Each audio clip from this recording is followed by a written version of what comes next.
on va passer un 11 combiné des deux équipes. Voilà, on s'est Concerté. on l'a fait sur la performance de cette saison des deux équipes. Voilà, pas sur la valeur intrinsèque absolue des joueurs, mais plus voilà, sur la dynamique et la saison des deux équipes. Dans les buts, donc on n'a pas choisi Thibaut Courtois parce qu'il n'a pas fait la saison. C'est le plus talentueux de tous les gardiens. Et là, on avait le choix entre Lunin et Kebel. Et du coup, on a choisi Kebel parce que Lunin ne devrait pas jouer la finale. Mais je pense s'il avait joué la finale, on aurait peut-être choisi Lunin. Ouais, moi je pense en tout cas, parce qu'on ne l'attendait pas à ce niveau. Il a plus que validé sa présence dans les buts au détriment de Kepa. Donc effectivement, oui, on l'aurait mis. Après, il ne joue pas. Donc effectivement, logique de ne pas le mettre. Arrière droit, on a choisi Carvajal. Choix assez évident. Hein. C'est aussi une petite garce, j'aime bien les garces. L'un des meilleurs à son poste dans tous les domaines. Franchement, la régularité, il a quel âge? 45 ans, mais ça fait quoi, 12-13 ans qu'il est au Real. Une charnière Rudiger pour toutes les raisons que tu as avancées tout à l'heure. La petite garce, encore une fois, hein, on a besoin de cette petite garce dans notre équipe. Petite salope. Faire gambader, petite salope. Énormément de qualité, que ce soit au sol, que ce soit dans le jeu aérien, que ce soit au duel, devant, derrière, partout. Comme une vraie petite garce. Cochonne, C-O-C-H-O-2-N-E-S. Et on l'associe donc à Mats Hummels. Mats Hummels aussi. Logique, hein. Là, en demi-finale, il a fait une Coupe du Monde 2014. Beraldo, c'était sa Varane. Arrière gauche, on a bien aimé le petit Madsen. Hein. On a bien aimé, mais prêté par Chelsea. Prêté par Chelsea. Ouais. Pochettino le faisait jouer ailier droit. Bon, bref, mais bon, on a quand même choisi Ferland Mendy, très régulier à son poste. Là, il n'y a plus les pépins physiques. Quand il n'est pas blessé, c'est pareil, c'est un monstre dans son couloir, autant défensivement qu'offensivement. C'est vraiment une valeur sûre. Ancelotti l'adore. Alors, le milieu de terrain, le premier, c'est de Dortmund, Sabitzer, qui a fait qui est meilleur passeur de la Ligue des Champions. Il a eu une période un peu compliquée au Bayern, mais il s'est refait la cerise à Manchester et là à le Dortmund. Ça redevient le joueur qu'il était à Leipzig. Deux autres milieux de terrain, Harry, tu t'en souviens d'un? On va peut-être dire Kroos. Un métronome. Métronome, ouais. Plus métronome que Sabitzer, il est un peu plus dans le contrôle, dans la maîtrise. Ouais. Sabitzer, c'est que ça court un peu plus de partout. Kroos, on voit quand il récupère des ballons, il lui arrive dans les pieds, tellement toujours bien placé qu'en fait, il a même pas besoin de faire des courses de fou pour aller récupérer un ballon, quoi. Il contrôle le jeu, c'est lui qui distribue, oui. Le troisième milieu de terrain, Tom. Troisième milieu de terrain, on l'associe avec Federico Valverde. Ouais. Pareil, lui c'est encore un cran au-dessus de Sabitzer parce qu'il a un peu les mêmes caractéristiques, on va dire. Frappe de balle hors norme, technique hors norme, projection. C'est peut-être dans la projection qu'il est encore plus incroyable parce qu'il apporte encore plus de danger, mais dans la créativité aussi. Enfin, Valverde, pareil, c'est un jeune joueur encore qui a une marge de progression, je pense. De temps en temps, il disparaît un petit peu. Moi, j'aime beaucoup. Mais c'est bon.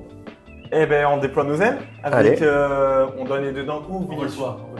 Vinicius et Sancho. Waouh. Je laisse eux s'envoler dans le 7e ciel. Oh. Maman, t'es fraîche. Hein. Vinicius et Sancho, donc, ils vont pouvoir apporter vraiment la vitesse, la percussion. Est-ce qu'il y a vraiment besoin de les présenter? Oui, on va le faire, on va les présenter. Deux joueurs vraiment dans la percussion, des profils qui se ressemblent un petit peu, mais quand même qui ont leur chacun leur surtout des trajectoires différentes.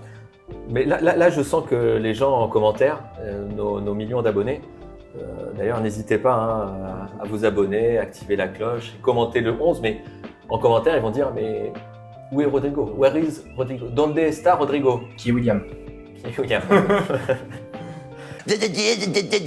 Mais ta gueule, ferme-la. Et donc, il est où Rodrigo? Pourquoi on a choisi Sancho plutôt que Rodrigo? Parce que Vinicius, il est indiscutable. C'est pour récompenser sa saison et ce retour au premier plan. Il a quand même fait une prestation quasiment majuscule contre le Paris Saint-Germain. On espère d'un côté en le mettant revoir le Sancho de la période avec Haaland à Dortmund. On équilibre un petit peu aussi l'attaque pour pas avoir un trio de 100% Real Madrid. Ça, on va dire que c'était le choix le plus cornélien. De Corneille, le dernier joueur. Et donc l'attaque, tu as un petit peu vendu la mèche en parlant de trio du Real. Bellingham en faux neuf.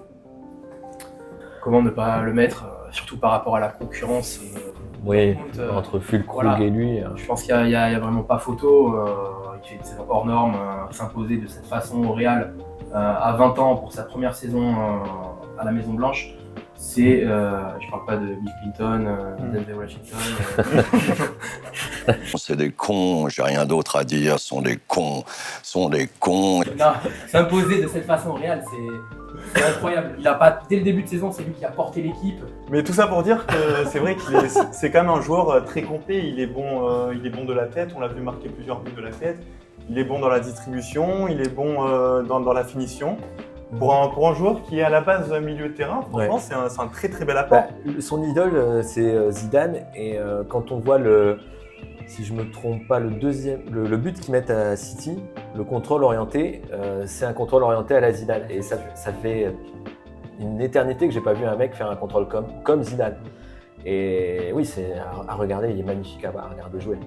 Hyper classe, hyper talentueux. Enfin, il a toute la panoplie du football moderne. Et en plus, maintenant, il finit. Enfin, il sent les clutch. Ouais, il est clutch. Effectivement, les buts contre le Barça, il a marqué dans tous les moments forts. On l'a peut-être un peu moins vu sur la demi, peut-être un peu plus en dedans, mais bon, par rapport à tout ce qu'il a apporté cette année, il n'y a même pas photo. Puis il a gagné la Ligue avec le Real en étant la deuxième meilleure buteur du championnat. Voilà pour notre équipe, 4 joueurs de Dortmund, 7 du Real. Ça fait 11. Ça fait 11. Vous avez notre 11, n'hésitez pas à donner le vôtre en commentaire. Fracassez-nous. Le vôtre. Donnez-nous le vôtre en commentaire, dites-nous ce que vous en pensez. Ouais, n'hésitez pas à commenter. Pas à nous critiquer. Non, personne ne nous critique. Bon, c'est quand même. Bon, ok. Non, ta chemise, c'est bien. T'es Ah, bien bah, habillé, merci. t'es beau. Merci. T'es très très Toi beau. aussi, j'ai voulu me mettre un petit peu à votre niveau. Niveau Ligue des Champions, évidemment. Ah, niveau final.